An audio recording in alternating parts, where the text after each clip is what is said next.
light, easy to handle, effective. The handgun is the ideal weapon for both defensive and offensive close-quarter man-to-man combat fighting. Easily carried at the side, it's practically a part of you.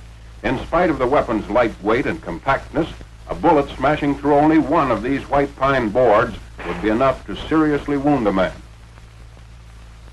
Before handguns can be fired properly, men must first complete basic training with the pistol and revolver on a standard range.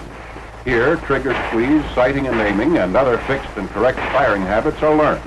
This basic training, however, doesn't prepare a man to get the most out of his weapon in combat. For here on the range, he's firing under ideal conditions at stationary targets. Being a good shot on a range doesn't mean that a man will be the same good shot when the target is moving or firing back at him. To get the maximum out of his gun, a man must learn to fire quickly and instinctively. Just as a rifleman graduates from the practice range to combat firing, the man armed with the handgun must have the same kind of advanced training with his weapon. A course in combat or practical firing has been designed to give that needed advanced training. As in this demonstration, men learn to shoot quickly and accurately from any one of the three basic firing positions. From the prone position, they learn to score hits on a pair of bobbing targets at over 50 yards. Moving up to 25 yards and assuming the kneeling position, they'll be able to do the same thing. In combat firing, a two-shot burst gives a dispersion of 6 to 8 inches on the target, assuring at least one hit. When a moment's delay may cost a life, combat firing trains men to fire instinctively from the standing position, pointing the gun as if it were a finger. To change the direction of fire quickly while at a standstill, just pivot on either foot.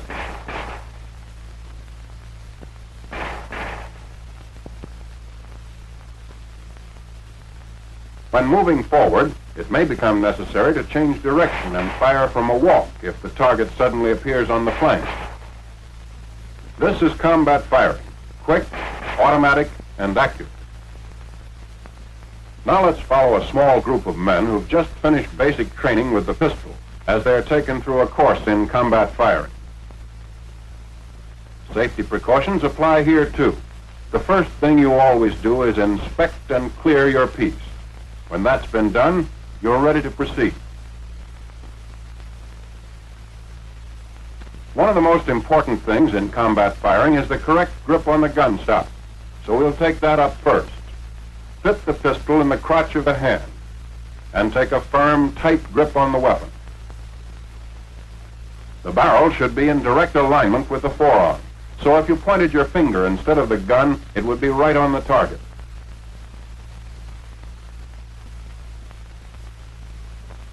If the weapon is held a little to the right or to the left in the hand, the barrel will not line up with the forearm and shots will miss. It should never be this way. For accurate shooting, the gun must be in line with the forearm. Remember to take and keep a tight, firm grip on the gun stock. A loose grip will allow the weapon to twist in your hand on recoil.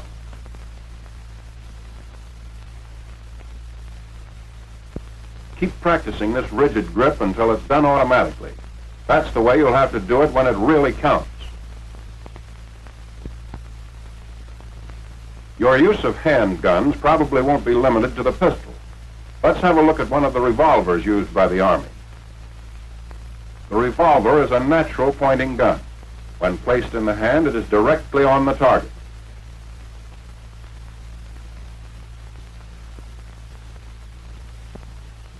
The pistol, however, due to its stock design, requires a slight upward cocking of the wrist to bring it in line with the target. After a little practice, this adjustment will become instinctive. Greater accuracy with either the pistol or the revolver can be obtained by using a two-handed grip. Simply hold the gun firmly with the right hand. Place the butt in the palm of the left hand and close the fingers around it. The two-handed grip can also be reversed for left-handed shooters. In such cases, the gun is held in the left hand and the right hand serves as the support. The two-handed grip is used in both the prone and kneeling positions. It provides a very comfortable, steady shooting platform and will give the maximum number of hits on the target. Now let's watch these men as they practice. The mistakes they make are natural, and you can profit by their errors. Later, there will be several other opportunities to apply the two-handed grip in the prone and kneeling positions. After the one- and two-handed grips have been mastered, the group is introduced to the three basic firing positions. First, prone. Although it takes the longest to assume, it's the steadiest to fire from. And in this position, the body presents the smallest target to the enemy. As prone is best of the three basic firing positions for steady and accurate long-range firing, it should be practiced until it can be assumed quickly and easily. There's no set or definite way to get into it as to body angle, legs, or heels. Just lie as flat as the terrain will permit with the gun extended. When in the prone position, additional time should be spent practicing the two-handed grip. For if the gun is not held correctly, you won't hit the target no matter how steady the firing position. When your instructor is satisfied with your proficiency in the basic prone position, he may allow you to practice more spectacular maneuvers. A neat trick is rolling out of place and into better cover after each burst of shots. This serves to confuse the enemy and keeps him from guessing your location. The second basic position in combat firing is kneeling. Like prone, kneeling offers a relatively small target and at the same time is very steady. It's easy to get into. Just drop down on one knee and extend the gun. You can fire while down on either knee as long as you're well balanced.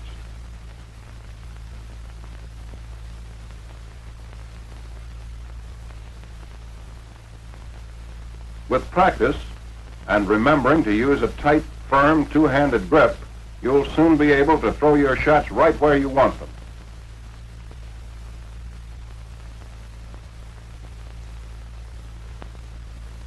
It's a good idea to alternate knees, for in combat the terrain and cover will decide which one will be best to use. Learn every movement so it can be done smoothly and promptly without having to think about it. Now for the standing or point firing position. Place the feet in a natural position ready to move in any direction. Face the target, knees flexed, with the trunk bent slightly forward in a crouch. Hold the arm straight with the wrist and elbow locked. Then, using the shoulder as a pivot point, raise the gun to eye level. In the point firing position, do not use the gun sight. Fire instinctively point blank in the general direction of the target. When not actually firing, the gun should be carried in the ready position, slightly extended and centered between the knees at about a 45-degree angle from the body. Raised pistol, the position taught in basic training, may affect accuracy when combat firing. As the gun is pushed forward and the arm reaches full extension, the force of the shove causes the wrist to snap and the muzzle of the gun drops. Shooting from the hip may look good, but it isn't practical for combat. The main reason is that you can't see whether your gun is on the target in that position. Then, too, if you lock your elbow to form a 90-degree angle between the forearm and the upper arm, you're off balance when you shoot at high targets.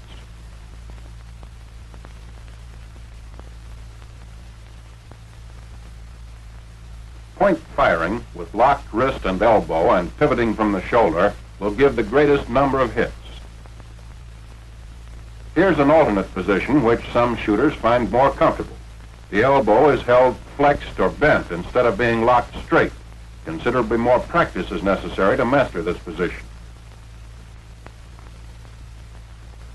Be sure to extend the gun far enough to the front so that you can get a glimpse of it and correct any shooting errors. When the situation demands an angle shot from either a standing or walking position, don't just pivot from the shoulder. The chances of a hit that way are only 1 out of 3. And don't jump around to change the direction of fire. Or, like swinging the arm, You can't land in the same place twice. If the ground happens to be rough or uneven, you're apt to lose your balance. Turn smoothly. Let the movement of the body take care of any change in direction. Smooth, easy pivoting will keep the gun in the same relative position to the eyes and body, enabling you to shoot where you look. Pivot on either foot, whichever brings you into the best firing position. When pivoting, bring the gun up to eye level during the time the body is changing direction. Point firing depends on doing everything quickly, smoothly, instinctively. Practice all the things you've learned over and over again until they become as natural and effortless as breathing.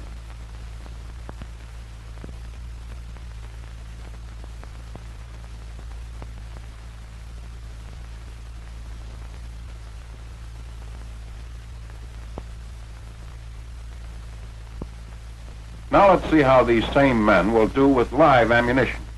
Remember that these are the first rounds they've fired since completing the basic firing course. In order that hits may be more easily seen, tracer ammunition is being used.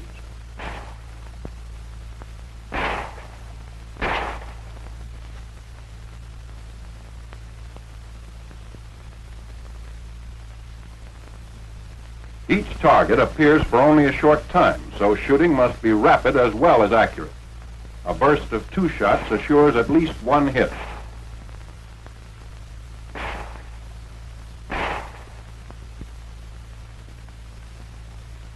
At 25 yards, kneeling, the group will do fairly well.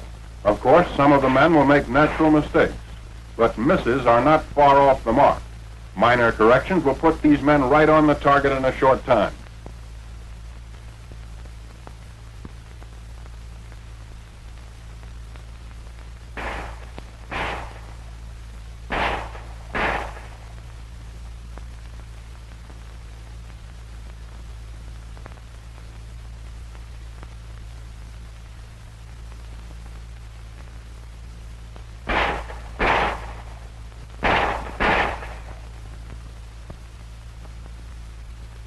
With point firing, it's best to start close to the target and work gradually back as speed and accuracy increase.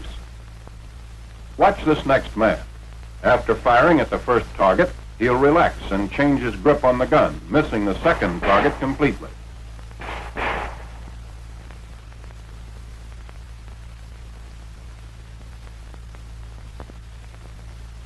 Here's a man who doesn't have his gun lined up with his arm and isn't shooting where he's pointing.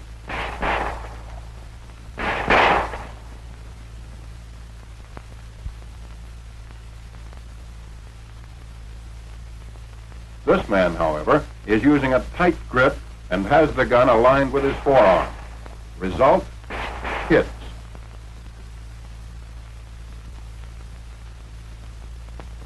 For teaching large groups of men combat or practical firing, a regular pistol range can be easily converted. The main requirements are a firing line at 50 yards and replacing the conventional bullseye targets with 2 bobbing targets placed 8 feet apart for each firing point. When practicing the kneeling position, the pistol stands at the 25-yard line can be used to simulate obstructions over which to fire. The gun should never be rested directly against them or anything else when firing. If additional support is needed, rest the hand or arm against the solid object, but never the gun itself. For practicing point firing, shoot from the 15-yard line. Allow no more than 2 steps forward to maintain the safety angle. Point firing will require more practice than firing from either the prone or kneeling positions. Courses of instruction should be designed to provide additional time for the standing position.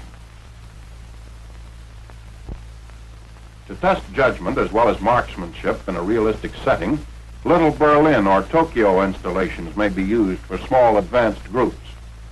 To avoid being picked off by snipers, the man being tested drops into prone at 50 yards. As he moves forward, he takes advantage of all cover, keeping constantly on the alert, since targets may be rigged in windows and around corners.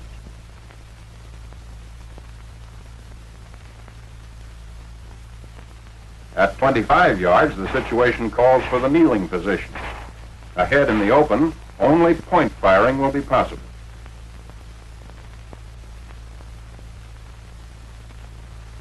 This is combat firing, quick, instinctive, the kind of training that can mean the difference between his life and yours.